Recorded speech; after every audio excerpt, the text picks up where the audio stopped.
नमस्कार, सुनीतास किचन मराठी या यूट्यूब चॅनलवर आपलं स्वागत आहे। आज मी मेथी पुरी बनवणार आहे। ह्याच्यासाठी मी 2 वाटी गव्हाचं पीठ घेतलेलं आहे।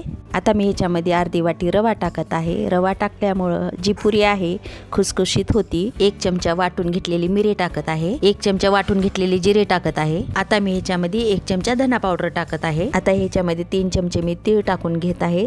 तुमच्या चवीनुसार तुम्ही कमी जास्ती करू शकता। 1 चमचा मी लाल तिखट टाकून घेत आहे। तुमच्या चवीनुसार तुम्ही कमी जास्ती करू शकता। अर्धा चमचा हळद टाकून घ्यायची आहे। 1.5 चमचा मीठ टाकून घ्यायचं आहे। तुमच्या चवीनुसार तुम्ही टाकू शकता। हे बघा, मी मेथीची जुडी घेतलेली आहे। 1 जुडी आहे आणि एक पानं मी करून घेतलेली आहेत निवडून सगळे, आणि स्वच्छ धुवून घेतलेली आहे मेथीची भाजी। हे बघा, मी कढई गॅसवर ठेवलेली आहे। 2 चमचे तूप टाकून घेतलेलं आहे आणि आता ही स्वच्छ धुतलेली भाजी आपल्याला ह्याच्यात टाकून घेऊन गरम करायची आहे। हे बघा, भाजी टाकलेली आहे। आता मी हे 3 मिनिट चांगलं हलवून घेत आहे। भाजी एकदम नरम झाली की आपल्याला गॅस बंद करून घ्यायचा आहे। तर अशा पद्धतीने ही भाजी एकदम नरम झालेली आहे।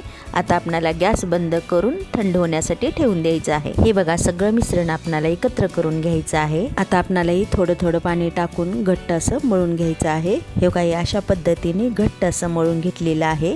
हे बघा, पाहू शकता एकदम छान झालेलं आहे। आता आपल्याला 10 मिनिट ठेवून द्यायचं आहे। हे बघा, 10 मिनिट झालेली आहेत। एकदम छान आपलं कणिक मळलेलं आहे आणि छान नरम झालेलं आहे। हे बघा, आपल्याला छोटे छोटे असे गोळे करून घ्यायचे आहेत तयार करून, आणि आपल्याला पुऱ्या लाटून घ्यायच्या आहेत। हे बघा, लाटीला थोडं थोडं पीठ लावून घेतलेलं आहे आणि अशी दमाने छोट्या छोट्या आकाराच्या आपल्याला पुऱ्या बनवायच्या आहे। आता मी ही सगळ्या पुऱ्या एकदम करून घेत आहे।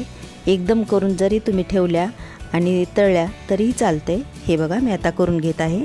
एक एक करून सगळ्या पुऱ्या आपल्याला तळून घ्यायच्या आहेत। हे बघा, मी पुऱ्या टाकत आहे आणि मध्यम गॅसवर पुऱ्या आपल्याला तळून घ्यायच्या आहेत। थोडा लालसर कलर झाला आता आपल्याला एक एक करून पलटून घ्यायच्या आहेत। हे बघा, एकदम छान पुऱ्या तळलेल्या आहेत। आता मी ही सगळ्या पुऱ्या तळून घेत आहे। हे बघा, मी अशा पद्धतीने सगळ्या पुऱ्या मी तळून घेतलेल्या आहेत। नक्की तुम्ही करून बघा, अशा पद्धतीने करून बघा, तुम्हाला नक्की आवडेल। व्हिडिओ आवडला असेल तर व्हिडिओला लाईक करा, नक्की सबस्क्राईब करा। धन्यवाद।